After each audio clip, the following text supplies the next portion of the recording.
अस्सलामु अलैकुम पाकिस्तानियों, मैं इस वक्त सुप्रीम कोर्ट ऑफ पाकिस्तान में मौजूद हूँ। Cipher case FIA trial court, Islamabad high court, अटक जेल, अडियाला जेल से होते हुए इस वक्त सुप्रीम कोर्ट ऑफ पाकिस्तान में पहुँच चुका है।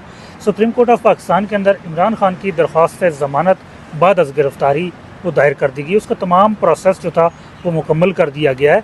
अब इस पे chief justice of Pakistan justice Qazi Faez Isa साहब ने एक बेंच कायम करना है और फिर उसकी एक तारीख़ मुकर्रर करनी है जो अगले हफ्ते में मुतवक्का है, उसमें तारीख़ मुकर्रर की जाएगी।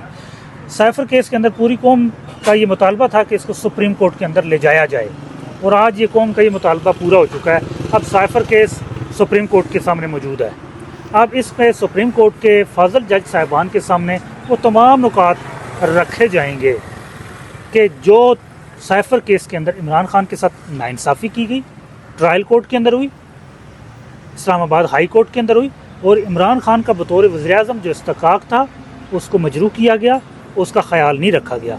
अब वो तमाम नुकात जो है वो सुप्रीम कोर्ट के सामने रखे जाएंगे और इंशाअल्लाह मैं 3 महीने में पहली बार पुरुमीद हूँ कि हमें इस सुप्रीम कोर्ट ऑफ पाकिस्तान से रिलीफ साइफर केस के अंदर मिल सकता है। तो इंशाअल्लाह हमारी पूरी कोशिश है और कि इमरान खान जल्द अज जल्द बाहर आएँ। ठीक है।